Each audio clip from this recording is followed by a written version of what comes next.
को कैसे झेलें और आपका क्या नजरिया है स्टॉक मार्केट पे। खरीदारी और बिकवाली रोज हर वक्त होती रहेगी और दोनों बराबर मात्रा में होती रहेगी। खरीदारी आ जाएगी, बिकवाली आ जाएगी, सब मन गढ़ंत बातें हैं और सही शब्दों का चुनाव नहीं करते हैं तो अर्थ का अनर्थ बन जाता है। इसलिए थोड़ा सा मैं कठोर होकर बात कर रहा हूं। खरीदारी बिकवाली रोज आएगी। तो हम बात क्या कर रहे हैं, शायद आप जो पूछना चाह रहे हो कि भाव यहां से और गिरेंगे क्या। तो अलग अलग बाजारों की अलग अलग परिस्थितियां हैं। अगर स्क्रीन पर आप ये सब देख रहे हो, नैस्डैक फ्यूचर्स की चार्ट, जहां पर टर्मिनल ट्रायंगल एक पैटर्न बना हुआ है। पिछले 15 दिनों से हम अन्य चैनल्स पे जहां ज्यादा रेगुलर आते हैं लगातार चेतावनी दे रहे थे। एक भयावह सेलिंग, एक मेगा टॉप नैस्डैक और एसएनपी पे बन सकता है, जिसमें तकरीबन 20% तक की गिरावट नैस्डैक में, 17-16% तक की गिरावट एसएनपी में। फिलहाल के लिए हम देख रहे हैं, हो सकता है और भी बढ़ जाए। तो कल रात जो सेल ऑफ आ गया इंटरेस्ट रेट कट आने के बावजूद, मतलब वो वाली बात हो गई ना कि आप मुस्कुराए तो जनाब, पर दिल से नहीं मुस्कुराए इसलिए हम रूठ जाएंगे। इंटरेस्ट रेट कट आ गई, फेड ने मुस्कुराया, पर मूड से, पूरे दिल से नहीं मुस्कुराए, नाक चढ़ाकर मुस्कुराए। उन्होंने थोड़ी हॉकिश बात कर दी तो बाजार छींकने के लिए तैयार था। जो छींक थी ना, उसको रोके हुए था बाजार, क्योंकि फेड का एक इवेंट बीच में था। सरपट सरपट इतना ज्यादा मार्केट ऊपर तक खिंचता चला गया था अमेरिका का। और ये टर्मिनल ट्रायंगल पैटर्न में, मतलब बेच दें, करेक्शन आ जाएगा, टॉप हो जाएगा, इन बातों को कहना भी गुनाह होता है। तो जो वक्त पिक्चर एक आई थी जिसमें राजकुमार ने बहुत सारे काम के डायलॉग दिए थे जिनसे शेयर बाजार बड़ा स्पष्ट हो जाता है। उसमें एक डायलॉग ये था, जिन दरख्तों को झुकना नहीं आता वो टूट जाते हैं। तो नैस्डैक की जो चार्ट पे ना, झुकने को तैयार ही नहीं थी नैस्डैक की चार्ट। गई तो एक ही दिन में 3% गई और सीधा नीचे की सपोर्ट लाइन टूट रही है। सेम चार्ट एसएनपी 500 पर भी है।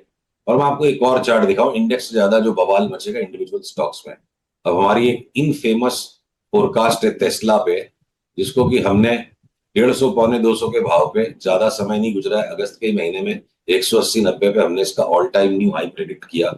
साल खत्म होने के पहले वो आ लिया। और उसके बाद हमारा प्रेडिक्शन पिछले 4-5 दिन से ये था कि किसी भी टाइम में टेस्ला यहां से घूमेगा तो जो साल का लो था उसको भी तोड़ देगा। यानी 480 वाला अगर 180 भी तोड़ देता है तो 75% तक की कोलैप्स टेस्ला में आ सकती है। तो आपने जो अफरा तफरी मार काट मची हुई है, अभी उसका ट्रेलर है। कहीं कहीं पे कुछ कुछ ऐसे स्टॉक्स के भी एक्सट्रीम ओवर प्राइस पॉकेट्स हैं।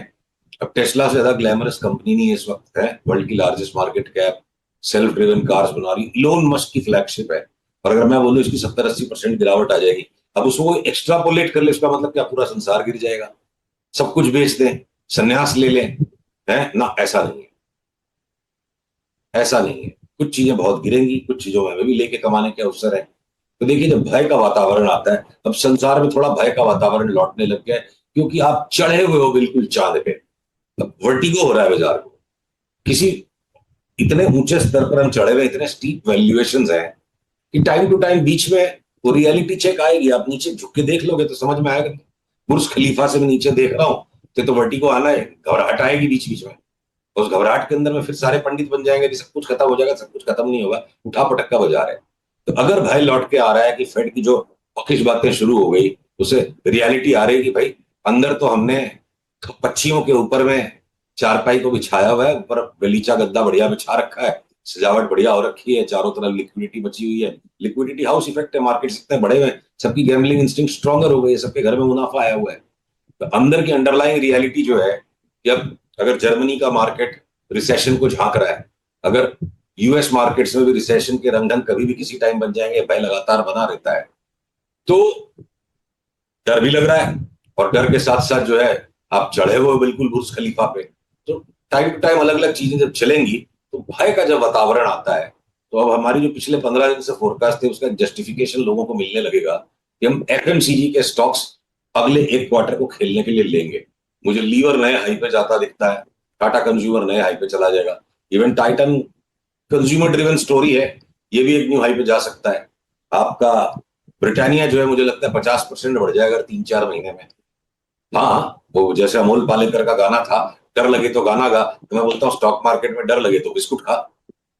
तो सर सब कंजम्पशन वाले स्टॉक्स में खरीदारी आएगी, राइट, लेकिन मैं ना कंजम्पशन वाले पहले। स्टॉक्स वो सेफ हेवन बेट्स है। देखिए, फंड मैनेजर्स जिनको अगर बाकी पोर्टफोलियो ट्रिम करना है, हम्म, कैश एक सर्टेन लेवल से ज्यादा होल्ड करना उनके मैंडेट में नहीं है, तो बोला यार ये नो ब्रेनर ट्रेड है, उठा के लीवर ले ले, नेस्ले ले ले, ब्रिटानिया ले ले, टाटा कंज्यूमर ले ले, रॉन्ग नहीं हो सकता।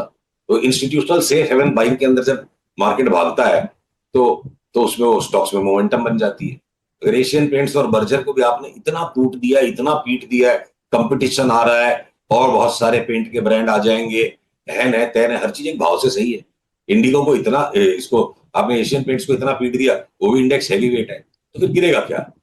मेरे को लगता है भारत के जो आईटी के चार्ट्स हैं, नॉट बिकॉज हम नैस्डैक गिरने की बात कर रहे हैं, आईटी के चार्ट्स ऐसे हैं खुद को कर बुलंद इतना कि नीचे आने का रास्ता फिर बंदा पूछे खुदा से। ये इस तरह से कोफोर चढ़ा हुआ आसमान में, या ये नौकरी इस तरह से चढ़ा हुआ है नौकरी.com, या ये आपके दुनिया भर के ऐसे आईटी के स्टॉक्स हैं, इनमें एक बार करेक्शन की सेट ऑफ आ जाए तो ट्रिगर लग जाए तो 25-30% ये कैसे लुढ़क जाएंगे पता नहीं चलेगा। तो मार्केट में दोनों तरफ अलग अलग सेक्टर्स में अलग अलग किस्म के स्टॉक्स में रिस्क है। और ग्लोबल मार्केट्स अगर एक तरफ मैं बोलूं कि 20% नैस्डैक गिर जाएगा, तो ये ध्यान में रखना जरूरी है कि हमारी इंडेक्स ऑलरेडी 26,300-400 से आज 24,000 के नीचे है। हम ऑलरेडी 10% घट चुके हैं। हम यहाँ से 5-7% घटे और नैस्डैक यहाँ से गिर जाए 20%, तो वो वाली परिस्थिति बन जाए, लोग बोले पड़ोसी के घर में तो झगड़ा रात भर चल रहा है, मियाँ बीवी सवेरे 5 बजे तक लड़ रहे हैं, नैस्डैक 20% गिर रहा है, तो हमारे को भी सवेरे 5 बजे तक चौकस रहो, कब अपनी वाली लड़ाई कर लेगी। अपनी वाली लड़ लड़ा के सो चुकी है भाई, 10% ऑलरेडी गिरा हुआ है हमारा मार्केट। तो यहाँ पे आपको मंदी से ज्यादा तेजी के भी सौदे खोजने हैं।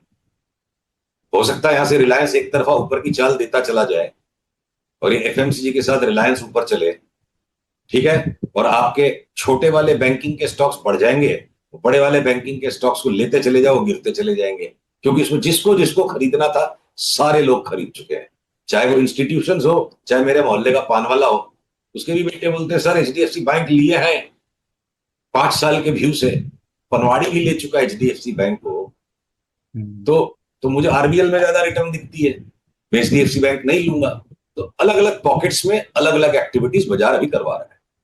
लेकिन सर जैसे आप अपने चार्ट्स पे समझा रहे हो, एक बार हमारे व्यूअर्स को समझा सकते हो कि अगर पूरे साल की बात करें तो आपका आउटलुक क्या है, स्पेशली निफ्टी पे, निफ्टी बैंक साल का आउटलुक आप मेरे पर फोर्स करोगे तो मैं बाजार पे वो आउटलुक फोर्स नहीं करूंगा। पूछिए क्यों? मैं सिर्फ चौकीदार हूं, मैं खबरबाज नहीं हूं।